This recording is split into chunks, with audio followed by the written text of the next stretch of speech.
मनिए साहेब जी जाने हैं सब जी, फिर भी बनाए बहाने। नैना नवाबी जी देखे हैं सब जी, फिर भी ना समझे इशारे। मनिए साहेब जी हाँ करता बहाने, नैना नवाबी जी ना समझे इशारे। धीरे धीरे नैनों को धीरे धीरे, जिया को धीरे धीरे, भायो रे साहेबो साहेबो। হ্যালো বন্ধুরা, কেমন আছো সবাই? আশা করছি তোমরা সবাই ভালো আছো আর আমিও ভালো আছি। বিয়ের আগে এই বেশ কিছু গানের লিস্ট আমার ফোনে সব সময় ডাউনলোড থাকতো। এখন তো মেমোরি কার্ডের চল উঠেই গেছে, এখন ইন্টারনাল মেমোরি এতই দিয়ে দেয় যে ওই চিপ সেইগুলো প্রায় উঠে গেছে বললেই চলে। আমার ফোনে তো নেই। তো আগে এরকম চিপ থাকতো প্রত্যেকের ফোনে, আর এই সেই চিপের মধ্যে গানগুলো ডাউনলোড করে রাখতাম। তো সেই সব গানগুলোর মধ্যে এই একটা গানও ছিল আমার ফেভারিট একটা গান, শোর ইন দ্য সিটি মুভির গান, খুব সুন্দর লাগে, রাধিকা আপ্টে আর তুষার কাপুরের। তো হ্যাঁ, ভিডিও টাইটেল থাম্বনেল থেকে বুঝতেই পেরে গেছো যে একটু মানে হট কন্টেন্টগুলো কিন্তু আমি সকাল দুপুরের জন্য রেখে দিই, বিশেষ করে সকালের জন্য রেখে দিই, ঠিক আছে? তো সেরকমই একটা হট কন্টেন্ট গতকালকে আমাদেরকে কে দিয়েছে? মিনা মিনা মিনা মিনা। ওয়াশিং পাউডার বলবো না, ওয়াশিং পাউডার মিনা বলবো না। তো সেরকমই একটা কন্টেন্ট দিয়েছে। তো তার আগে মিনাকে নিয়ে কালকে যেই কন্টেন্টটা দিয়েছে আমাদেরকে, ক্লিকবেট নাকি খেলে না, কন্ট্রোভার্সি নাকি করে না। তো সেটা নিয়ে বলার আগে আগে একটা কথা বলি। গতকালকে আমি যে ভিডিওটা বানিয়েছিলাম সকালবেলা মিনাকে নিয়ে, যে একবারে ও সব কিছু ছড়িয়ে ছিটিয়ে রেখেছে, জানি না কোনটা কিভাবে সামলাবে, সেই রকম নিয়ে একটা ভালো কথাই বলেছিলাম। আর আমাকে যে কমেন্ট এসেছে সেটাও ভালো কমেন্টই এসেছে, কোনো খারাপ কিছু বলেনি। তার বক্তব্য হচ্ছে খারাপ কিছু বলেনি মানে কোনো খারাপ ল্যাঙ্গুয়েজ ইউজ করেনি বা আমাকে কটাক্ষ করেনি, উল্টো পাল্টা বলেনি, সেই অর্থে। সে বোন আমাকে বলেছে, বোন অথবা দিদি যাই হোক একটা হবে, যে মিনার কথা, যে মিনা এখন খুবই ছোট, মাত্র 24 বছর, 25 হলো, অনেক ছোট। তো ওকে এইভাবে বলছো, মানে খুব ভালোবাসে তো সেই কারণেই বলছে। আমি না কমেন্টটা দেখছি, আমি লাভ রিয়াক্ট দিয়েছি অবশ্যই। নেগেটিভ কমেন্ট যদি ভদ্রভাবে করে তাহলে সেটা আমার ভালোই লাগে। তো আমি তাকে ভিডিওর মধ্যে বলি যে এতই যখন ছোট হবে, তোমাদের কথা অনুযায়ী তোমরা ছোট এমন করে বলছো না যেন ললিপপ খায়, এমন করে ছোট বলছো। 5 বছর সে সংসার করে এসেছে। আর বিশ্বাস করো বা না করো বা মানো বা না মানো, একটা মেয়ে যখন বিয়ের পরে সংসার করে না, তার একটা সে আবার মাও হয়ে যায়, তখন সে বয়সের দিক থেকে ছোট থাকলেও তার কিন্তু বাস্তবিক অভিজ্ঞতা অনেক হয়ে যায়, ঠিক আছে? বাস্তবিক অভিজ্ঞতা অনেক হয়ে যায়। আর বিশেষ করে যদি কোনো মহিলা বা কোনো মেয়ে বিয়ের পরে যদি শ্বশুরবাড়িতে ঠিক মতন না থাকে, মানসিক দিক থেকে বা শারীরিক দিক থেকে যদি নিপীড়িত হয় না, তাহলে তার অভিজ্ঞতা আরও বেশি হয়ে যায়। বলে না কঠিন বাস্তব মানুষকে অভিজ্ঞ তৈরি করে ফেলে, বিজ্ঞ তৈরি করে ফেলে। এরকম অনেক বাচ্চারা আছে যারা তাদের শৈশবকালটা উপভোগই করতে পারেনি শুধুমাত্র কঠিন বাস্তবতার জন্য, ঠিক আছে? তো মিনা যে কতখানি কঠিন বাস্তবতার সম্মুখীন হয়েছে এবং তার মধ্যে দিয়ে গেছে, তার প্রত্যক্ষ সাক্ষী তোমরাও আমরাও। তো সেখানে দাঁড়িয়ে তোমরা যদি বারবার মিনাকে ছোট্ট ছোট্ট ছোট্ট এরকম বলো না, তাহলে সেটা কেমন যেন কানে বাঁধে। হ্যাঁ, যে এতই যখন ছোট, তাহলে তো বড়রা ভালোবেসে যদি কিছু বলে বা শাসন করে যদি কিছু বলে, তাহলে তো সেটা শুনতে হয়। তো আমি কিন্তু ওর খারাপ চেয়ে কোনো সময় কোনো কথা আজ পর্যন্ত বলিনি, আর ভবিষ্যতেও বলবো না। কারোর খারাপ চেয়ে আমি কোনো রকম কোনো কথা আজ পর্যন্ত ভিডিওতে বলিনি, ঠিক আছে? তো সেই কারণে মানে আমাকে যেভাবে বলেছো আমি অ্যাকসেপ্ট করেছি। আর আমি যেটা বললাম সেটাও একটুখানি ভেবে দেখো, যে কঠিন বাস্তবতার মুখোমুখি হয়ে কিন্তু প্রচুর মানুষ বয়সের আগেই পরিপক্ক হয়ে যায়। তো এই গেল এই কথা। এইবার মিনার গতকালকের যে টাইটেল থাম্বনেল বা ভিডিও, সেটা নিয়ে আমার কিছু বলার আছে। তো সেই দিনই, যেদিনকে নিয়ে মিনাকে নিয়ে এই কথাগুলো বললাম, সেদিনই তার টাইটেলে কি ছিল, ক্লিকবেট দিয়ে যদি ভিউজ কামানোর হতো তাহলে 1.5 বছর অনেক কিছু করে নিতে পারতাম। আচ্ছা, ক্লিকবেট কি মানুষ শুধুমাত্র নিজের যে ক্রিটিক্যাল সিচুয়েশনটা চলে সেটাকে বেস করেই মানুষের শুধু ক্লিকবেট খেলে? এমনি সময় খেলে না। গতকালকে এটা কি ছিল? গতকালকে কি ছিল?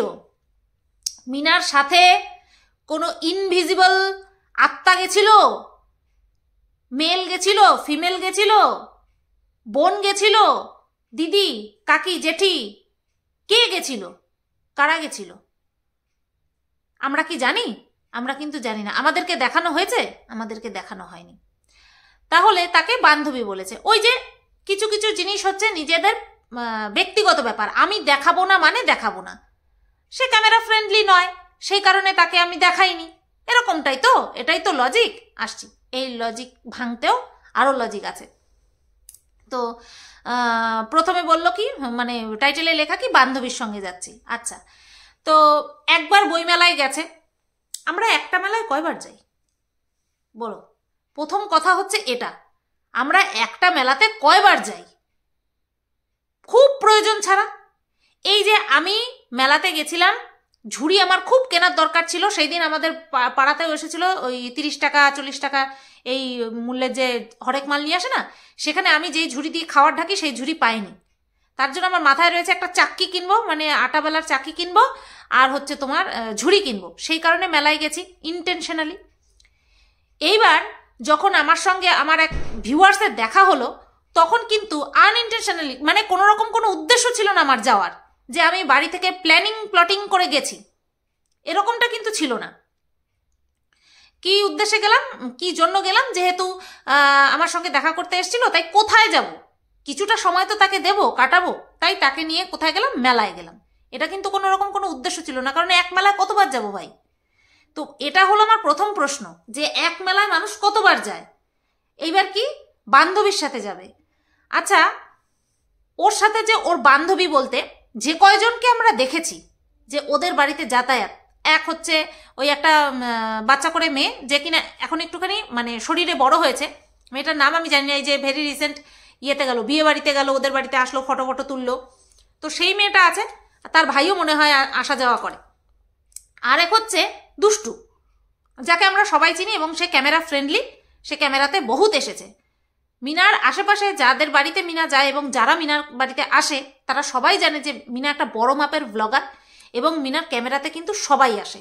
তাহলে গতকালকে কার সাথে এমন গেল যে তার সম্পর্কে তার নামটা পর্যন্ত বলতে পারলো না, জাস্ট একটা আইডেন্টিটি হিসাবে কি বললো, বান্ধবীর সাথে যাচ্ছি, তাই না? তাহলে সে যে যার সাথে মিনা গেছে, তার সাথে যে মিনা মিশতে ইউজ টু নয়, মানে পাড়াতু তো কেউ নয়, সেটা কিন্তু বেশ ভালো মতন বোঝা গেল, তাই না? ভালো মতন বোঝা গেল যে পাড়াতু তো কেউ নয়, কারণ পাড়াতু তো সবাইকে কিন্তু মিনা ভিডিওতে দেখায়। তো এই গেল মানে দুটো কথা। একটা হচ্ছে একই মেলায় কি করতে যায় মানুষ দুবার করে, তাকে যদি কেউ আবদারি না করে বা তার যদি কোনো একটা দায়িত্ব পূরণের ইচ্ছা না হয়। 2 নম্বর কথা হচ্ছে তার পাড়াতু তো কেউ নয়। এইবার 3 নম্বর কথা হচ্ছে, মানলাম সে ক্যামেরা ফ্রেন্ডলি নয়, যে গেছে বা যার সাথে মিনা গেছে সে ক্যামেরা ফ্রেন্ডলি নয়, মানলাম। গলার ভয়েসটা পর্যন্ত পাওয়া যায়নি গলার ভয়েসটা পর্যন্ত পাওয়া যায়নি, যে সাথে যে রয়েছে সে কে, সেইটুকু পর্যন্ত বুঝতে দেওয়া যায়নি। একটা জায়গায় দেখলাম আইসক্রিমের পরিবর্তে যখন টাকা দেওয়া হচ্ছে, পাশে একটা হাত দেখা গেছে, এবং সেই হাতটা কোনো মহিলার হাত নয়, মানে বান্ধবী যে বলা হয়েছে সেই বান্ধবীর যে নয়, সেটা বেশ ভালো মতন বোঝা গেছে। এইবার যে টাকা দিচ্ছে সে যে মিনার সাথেই রয়েছে, সেই সম্পর্কেও কোনো গ্যারান্টি কেউ দিতে পারি না, আমি তো দিতে পারবোই না, তাই না? আমি তো আবার এখন তো ভীষণ ভালো লক্ষ্মীবন্ত হয়ে গেছি, আমি পুরো ভিডিও টু ভিডিওই কথা বলি। তো সেখানেও তো বলতে পারবো না যে ওখানটায় ওই হাতটা যে পুরুষের ছিল বা সেই পুরুষটা মিনার সাথেই গেছে। একটা জায়গায় একটা জিনিস বলতে পারবো, যে ওই যে ছায়া কখনো পিছু ছাড়ে না, মানুষের ছায়াও কিন্তু মানুষকে ধরা খাইয়ে দেয়, তাই না? তো সেরকমই দেখা গেছে, মিনা যখন দেখাচ্ছিল যে খালি মাঠ, ফাঁকা মাঠ, ওই সময় মিনার পাশে একটা ছায়া দেখা গেছে। সেই ছায়াটা কোনো বান্ধবীর ছায়া নয়, মানে সেই ছায়াটা কোনো ফিমেলের ছিল না, ঠিক আছে? এইটুকু আমি বুঝতে পেরেছি। এবার আমার থেকেও বোঝনদার অনেকেই আছো তোমরা, যারা কিনা তোমরা বলবে না এটা না সেটা না, আমি কোনো রকম কোনো আর্গুমেন্টে যাই না, এখন আর কোনো আর্গুমেন্টে যেতে ইচ্ছা করে না, আমি যেটা বুঝি সেটা বলি, তারপরে তোমাদের বোঝা তো আছে। এবার কথা হচ্ছে, তোমরা বলতেই পারো যে ওর ইচ্ছা, ও কার সাথে যাবে না যাবে, একদম একদম কার সাথে যাব না যাব একদম আমাদের ব্যক্তিগত ব্যাপার। কিন্তু সিচুয়েশন এরকম যে আমার ব্যাপার বলে কোনো কিছু এখন আর নেই। এক তো সোশ্যাল মিডিয়া, তারপরে পরিস্থিতি বর্তমানে এরকম চলছে, এর দিকে কাদা ছুটতে ব্যস্ত, ও তার দিকে কাদা ছুটতে ব্যস্ত। হ্যাঁ, তো সেই পরিস্থিতিতে দাঁড়িয়ে কেউ যদি মনে করে যে আমি বান্ধবী বলেছি, তার পরিবর্তে আমি যাকে নিয়ে ঘুরবো সেটা আমার মর্জি, আমি তো দেখাইনি, দেখা তো যায়নি না, সেখানে আরো মানুষের বলতে সুবিধা হয়, সেখানে মানুষের বলতে আরো সুবিধা হয়। এইবার বহুত মানুষকে দেখলাম তুমি বেশ ভালো কন্ট্রোভার্সি ছুড়ে দিয়েছো। আমি না দেখছি মিনার ভিউয়ার্সরা না কেমন যেন বেচুর ভিউয়ার্সের মতন হয়ে যাচ্ছে। মানে মিনার ভিউয়ার্সরা বুঝতে পারছে যে মিনা যেটা করছে সেটা ঠিক করছে না, সেটা ঠিক করছে না, কিন্তু সেটাকেও উপরভাবে ধামাচাপা দেওয়ার চেষ্টা করছে মিনার ভিউয়ার্সরা বর্তমানে, যেটা কিনা আমি দেখেছি সব সময় বেচুর ভিউয়ার্সরা করতো। মানে বেচু যখন অন্যায় করতো সেটাকে নিয়ে যে কন্ট্রোভার্সি হবে সেটাকে আগে ভাগে বেচুর সাপোর্টাররা বলে বেশ ওটাকে বেমালুম বেমালুম করে দিত। ওটাই কিন্তু সবকিছু নয়। তো মিনার ভিউয়ার্সরাও দেখলাম এখন একটুখানি খুংখার টাইপের হয়ে যাচ্ছে। হয়ে লাভ নেই, হয়ে লাভ নেই। যার সঙ্গে যা হওয়ার সে নিজের ভাগ্য নিজেই লেখে, নিজেরাই লেখে। এই যে বেচুর ভিউয়ার্সরা কত বেচুকে ঢেকে রেখেছে, কত বেচুকে উপরে উঠিয়েছে, কি হয়েছে? ফলাফল কি হয়েছে? যে যার কর্মের দ্বারা নিজের লেখনী লিখে নিয়েছে। এখন বেচুর ভিউয়ার্সরা বেচুর দালালদের, পুরাতন দালালদের কমেন্ট বক্সে গিয়ে লেখে বেচুকে এখন আর সহ্য হয় না। তাহলে তাই বলি অতিরিক্ত অন্ধভক্তিও ভালো না, ঠিক আছে? ভিউয়ার্স তোমরা যদি বুঝতে পারো যে না মিনা এটা অন্যায় করেছে, মুখের উপরে বলো। তুমি যখন বান্ধবী বলেছো আমাদেরকে দেখাতে পারলে না, কেমন বান্ধবী তোমার? কারণ তুমি সোশ্যাল মিডিয়াতে থাকো, তোমার অনেক বাধ্যবাধকতা রয়েছে, তুমি মনে করলেই সবকিছু করতে পারো না। হ্যাঁ করতেই পারো, কিন্তু তার পরিবর্তে তোমাকে শুনতেও হবে কথা। কিন্তু মিনার ভিউয়ার্সদেরকেও দেখলাম এখন মানে কিরকম টাইপের হয়ে গেছে জানো। এটা ভালো লক্ষণ নয়। কাউকে বেশি মাথার উপরে চড়িয়ে দেওয়া সেটা ঠিক নয়।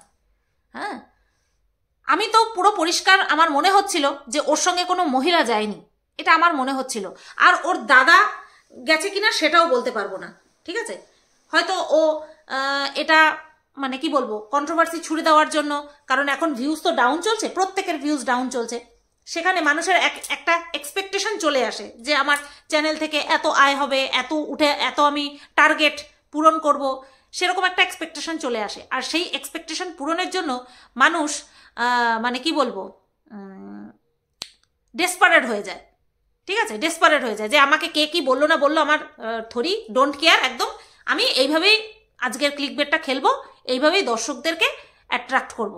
কিন্তু এইভাবে ওই ভিউজ কামানো যাবে, পয়সা কামানো যাবে, কিন্তু মানুষের মুখটা আরও বেশি প্রশস্ত হয়ে যাবে ওকে বলার জন্য। আর ওর এই ভিডিওর পরিবর্তে কেউ যদি বলে যে তোমার সঙ্গে তোমার ননদ ছিল, এখানে ননদ বলতে কে?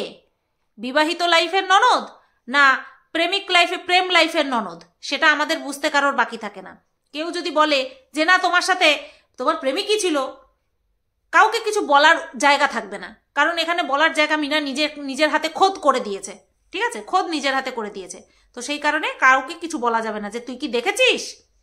মিনা দেখায়নি তো, বান্ধবী বলে বান্ধবীকে, বান্ধবীর গলার আওয়াজ পর্যন্ত আমাদেরকে শুনতে দেয়নি। আর হ্যাঁ, এটা আরও বেশি একটা বড় পয়েন্ট যে ওরা যখন বাড়ি আসছে, যখন ওর দাদা দোকান থেকে কিছু কিনতে গেছিল, তখন কিন্তু পুরো স্পষ্ট দেখেছি যে টোটোতে মিনা একাই বসা ছিল। তার মানে ওর যে বান্ধবী, মানে মিনার যে বান্ধবী, সে কিন্তু মিনার পাড়ার কেউ না, এটা আরও একবার স্পষ্ট পুরো প্রমাণ হয়ে গেল। হ্যাঁ, সেলিব্রিটি হয়ে গেছে। সেলিব্রিটিরা কিন্তু যখন তখন যাত্রার সাথে টাইম স্পেন্ড করতে পারে না, এবং সেটা যদি স্পেন্ড করলেও যদি সেটা এটাকে কি বলে তোমার রিপোর্টারদের চোখে পড়ে যায়, তাহলে সেটা নিয়ে কিন্তু তারা নানান রকম মশলাদার খবর চলতে থাকে যে এর সাথে একান্তে টাইম স্পেন্ড করতে দেখা গেল, এর সাথে ঘুরতে দেখা গেল, ওর সাথে বেড়াতে দেখা গেল, এগুলো নিয়ে কিন্তু চলতে থাকে। তো মিনাও অফকোর্স আমাদের ওয়াইটির সেলিব্রিটি, ভাইরাল ফেমাস মুখ, তো সেখানটায় ও যদি বলে বান্ধবীকে নিয়ে যাচ্ছি এবং তাকে না দেখায়, তো খুব স্বাভাবিকভাবেই শুনতে তো হবেই। আমি শুধু বললাম যে হ্যাঁ আমার মনে হয় ওখানটায় কোনো পুরুষ ছিল, কিন্তু আমার মতন করে তো সবাই বলবে না, আর বলতে বাধ্যও না। কি বলবে, ওই তো গেছিল, ওই তো গেছিল, ওই তো এইভাবে বলবে। তো আমার বলার দরকার নেই। আমি যাকে নিয়ে অলওয়েজ নেগেটিভ কন্টেন্ট করি তাকে নিয়েও আমার ওইভাবে এখন আর বলার দরকার নেই। আমি বলা ছেড়েই দিয়েছি। আমার যেইভাবে খুব সুন্দরভাবে বলার আমি সেইভাবেই বলি। তো এই গেল মিনার টপিক, ঠিক আছে। মানে আগের দিন বললো ক্লিকবেট খেলি না, পরের দিনই সেটা দফারফা করে দিল। এটাকে বলে ওভার কনফিডেন্স। আমি আগের দিন বলছিলাম আর এটার জন্যই আমাকে বলছে ছোট্ট ছোট্ট মিনা, ছোট্ট একদম। এবার আসি বেচুর ভিডিও নিয়ে। প্রথমে বেচুর যে কন্ট্রোভার্সি চ্যানেল কাম কুকিং চ্যানেল কাম চ্যালেঞ্জিং ভিডিও চ্যানেল, মানে সব রকমের মিলমিশ চ্যানেল, তো সেই চ্যানেলে বেচু একটা রেসিপি আমাদের সাথে শেয়ার করেছে, ক্যাপসিকাম ডিমের পকোড়া, ক্যাপসিকাম ডিমের রেসিপি। হ্যাঁ, ওটা করতে কিন্তু বেশ ধৈর্যের প্রয়োজন হয়েছে, কারণ ক্যাপসিকাম কিন্তু শক্ত, আর সেটাকে অত সফট মোলায়েম করতে কিন্তু অবশ্যই টাইম লেগেছে, ঠিক আছে। আমি মানে কি বলবো, এই ভিডিও করার দিক থেকে, ভিডিওর পেছনে যে একটা ডেডিকেশন, সেটার দিক থেকে আমি বেচুর প্রশংসা সবসময় করেছি। যে ও ভিডিও থেকে ইনকাম করার জন্য বা ভিডিওর ভিউজ বাড়ানোর জন্য, ভিডিওর মধ্যে ভ্যারাইটি আনার জন্য কিন্তু বেচু খাটে, এটা বলতেই হবে। তো এই যে রেসিপিটাও করলো, সেটা করার জন্য কিন্তু ওকে যথেষ্ট টাইম দিতে হয়েছে, এবং দুটো চ্যানেলে দুটো ভিডিও দিয়ে তারপরে ভিউজ গেইন করার জন্য এই যে ওর একটা ডেডিকেশন, এটা কিন্তু অবশ্যই প্রশংসার দাবি রাখে। ওটাকে যখন কাটা দেখে বোঝা যাচ্ছে যে জিনিসটা কতটা সফট হয়েছে, কতটা সুন্দর বয়েল হয়ে গেছে ক্যাপসিকামটা, ঠিক আছে। আর খাওয়ার পরে সবার এক্সপ্রেশন দেখেও বোঝা গেল জিনিসটা ভালো হয়েছে। আমার তো মনে হচ্ছিল ওর মধ্যে একটুখানি তেল ফেলে দিলে আরও একটুখানি বেশি টেস্ট হতো, মনে হচ্ছিল, ঠিক আছে। তো যাই হোক, এটা তো গেল এই রান্নাবান্নার কথা। তারপরে হচ্ছে তোমার পুরো ক্ষেত দেখেই 10 মিনিট কাটিয়ে দিল। আসলে প্রত্যেক দিন কী বা দেখাবে বলো তো, প্রত্যেক দিন সম্ভব না, তাও তো দেখায়, প্রত্যেকের কথাই বলছি। এইবার একটা ভাইটাল বিষয় আসবো, সেটা হলো যখন এই পকোড়া বলছি, দূর, ক্যাপসিকামের ওই ভর্তা খাচ্ছিল, তোমরা যাই বলো না কেন, ডিম ক্যাপসিকাম, এটা যখন সবাই মিলে খাচ্ছিল, তখন শোনা যাচ্ছিল, এবং বাচ্চাটা অ্যাবসেন্ট ছিল, আর শোনা যাচ্ছিল বাচ্চাটাকে কেউ পড়াচ্ছে। এটা নিয়ে আমি আগের দিন একটা কথা বলেছিলাম যে বাচ্চাকে পড়াতে গেলে, আর যেহেতু এই বাচ্চাটা চঞ্চল, তাও মিনার ছেলে এখন অনেক শান্ত হয়েছে, আর অনেক ভদ্র, কথা শোনে বাচ্চাটা, সত্যি কথা শোনে, দেখি তো কথা শোনে বাচ্চাটা, খুব একটা বেশি চঞ্চল, কিন্তু এখন চঞ্চলপনাটা এখন নেই, বড় হলে আস্তে আস্তে আরও শান্ত হয়ে যাবে। তো শুনছিলাম এত অসহ্য করে না মাঝে মধ্যে এই শেরুর লোম, যাই হোক একটা কিছু হবে, পির পির পির করছে। তো শুনছিলাম যে পেছনে ঘর থেকে আর কি ওরা খাচ্ছিল, নিচে বসেই খাচ্ছিল মনে হচ্ছে, নিচে বসেই খাচ্ছিল। আর কি যেন বলছিলাম, যে পেছন থেকে শুনছিলাম পড়ার আওয়াজ আসছে, ঠিক আছে, পড়ানোর আওয়াজ আসছে। তো এর আগেও আমি বলেছি যে বাচ্চাদেরকে পড়াতে গেলে হ্যাঁ চিৎকার চেঁচামেচি করতে হয়, কিন্তু আজকে আমি যেটা শুনলাম, আর সেই দিনও শুনেছি আর আজকেও শুনলাম, বিষয়টা আমার ভালো লাগলো না। কেন বলো তো, বাচ্চাদেরকে যত দরদ দিয়ে পড়ানো যায়, আর বড়দেরকে যদিও বা তুই তামারি করে বলা যায়, ছোটদেরকে কিন্তু সবসময় তুমি করে আদর দিয়ে বলতে হয়, তাই না? তো দেখলাম যেই পড়াচ্ছে, অবশ্যই একটা মহিলা পড়াচ্ছে, আর এই মহিলাটিকে সেটা আমরা সবাই অনুমান করতে পারছি, তবুও যতদিন না পর্যন্ত না দেখাবে ততদিন ওই অনুমান বশতই কথাটা বলবো। তো বাচ্চাটাকে শুনছি লেখ, পড়, এবং গলার ভয়েস কিন্তু ভীষণভাবে রুড।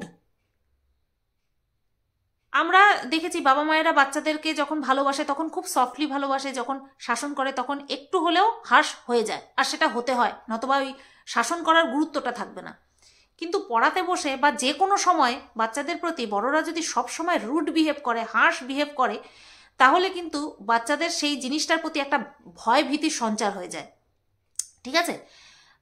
বাচ্চাদেরকে, আর ও যা মানে চঞ্চল বাচ্চা, ওর কিন্তু দিমাগ ভালো আছে, তার পেছনে একটুখানি বাচ্চা সুলভ আচরণ করেই পড়াশোনা করাতে হবে। কিন্তু আমি যা শুনছি, এই লেখ, পড়, এরকম আচার আচরণ করছে, মানে এরকম ভয়েস শোনা যাচ্ছে, এটা কিন্তু মোটেও ভালো হচ্ছে না। যাকে দিয়েই পড়াচ্ছে বেচু, তার ছেলেকে সে পাড়াতুতো পিসির কাছেই পড়াক, পিসিকে দিয়ে পড়াক বা বৌদি পড়াক না কেন, এই জিনিসটা কিন্তু মাথায় রাখতে হবে যে অতটা হার্শ হওয়া যাবে না। এই বিষয়টা নিয়ে কিন্তু দুজন অলরেডি ভিডিও বানিয়েছে, যে না জানি হয়তো বাচ্চাটাকে গায়েও হাত তোলে। যেহেতু আমি চোখে দেখিনি, তাই আমি এই বিষয়টা নিয়ে একদমই বলবো না, সেন্সিটিভ বিষয়, তাই আমি বলবো না। কিন্তু যেইভাবে কথার আওয়াজ শুনছিলাম, তাতে করে ব্যবহারটা বাচ্চার প্রতি খুব একটা ভালো সেটাও বলা যাচ্ছে না। তো এই বিষয়টার দিকে বেচুর ভিউয়ার্সদেরকে বলবো একটুখানি দৃষ্টিপাত করতে, কারণ এই বাচ্চাটাকে শিখণ্ডী করেই কিন্তু এই ওয়াইটিতে বেচু অনেক কিছু করেছে, প্লাস বেচুর দালালগুলোও অনেক কিছু করেছে, আর দর্শকরা তো আছেই আছে। তো এই বিষয়টার দিকে তোমাদেরকেই বলছি, তোমরা একটুখানি নজর দিও, নতবা ওইটুক বাচ্চা, মা ছাড়া বাচ্চা যদি ডিপ্রেশনে চলে যায় তাহলে কিন্তু অসুবিধা হবে। এই গেল বেচুর ভিডিওর কথা। এবার এই দুজনকে মিলিয়ে আরও একটা কথা আছে, সেটা হলো মিনার কমেন্ট বক্সে একজনকে দেখলাম কমেন্ট করেছে, 2 বছর হতে চলল, বাচ্চাটার কোনো খবর এখন আর নেই, হ্যাঁ, কি করে পারছো এত আনন্দ করতে? উপায় তো কোনো কিছু নেই। বাচ্চা কাছে পাওয়ার জন্য যা করেছে, হ্যাঁ অনেক দেরি করে করেছে, সেটা নিয়ে আর বলতে চাই না, অনেক বলেছি, কিন্তু একটা পন্থা তো অবলম্বন করে রয়েছে, একটা দিকে এগোচ্ছে। এবার সেই দিকটা যদি বারবার কোনো না কোনো কারণে ডিলে হতে থাকে, তাহলে সেখানে তো মিনার কিছু করার নেই। এমন না যে ছিনিয়ে নিয়ে চলে আসতে পারবে। হ্যাঁ, একটা সময় ছিল যখন কিনা ওর এই সমস্ত কোনো কিছুর দরকার পড়তো না, কোর্ট কাচারি থানা পুলিশ কিচ্ছু করার দরকার পড়তো না, জাস্ট ও নিয়ে চলে আসতে পারতো। আইনের ক্ষমতা ছিল না ওকে আটকায়, বা আইন ওর কাছ থেকে বাচ্চা নিয়ে বাবার কাছে দিয়েও দিতে পারতো না, কিন্তু ও সেই সময় সেই কাজটা করেনি। আর আমি যেটা বুঝি, যেটা জানি, সেটাই আমি বলি সব সময়। তাতে যদি কারোর কোনো খারাপ লাগে, কিছু করার নেই। কথাটা হলো, প্রথম দিকে মিনার তার বাচ্চাকে নেওয়ার কোনো প্ল্যানই ছিল না, এটা বাস্তব সত্যি কথা। এটা লুকিয়ে গেলে আমার খারাপ লাগবে, আর এটা বলতে পারলে আমার ভালো লাগবে। যদিও বা অনেকেই জানে, কিন্তু সেটা জেনেও না জানার ভান করে। তাই বলি, অতীতকে ভুলে গেলে চলবে না। কোন পরিস্থিতিতে দাঁড়িয়ে মিনা তার ছেলেকে নেওয়ার জেদ করেছে সেটা আমরা সবাই জানি, ঠিক আছে? তো আনন্দ করা ছাড়া কোনো উপায় নেই। একটুখানি পরিস্থিতি ঠিক হওয়ার পরে মিনা আনন্দই করেছে। ওই যে মিনার ভিউয়ার্সদের কথা হলো, খুব খুব সাপোর্টারদের কথা হলো, মিনা ছোট্ট বাচ্চা। মিনা বাচ্চা হলেও মিনার মাথায় রাখা উচিত মিনারও একটা বাচ্চা আছে, ঠিক আছে? চলো, ভিডিওটা এখানেই শেষ করলাম। কমেন্ট করো, ঠিক আছে? সবাই ভালো থেকো, সুস্থ থেকো, টাটা।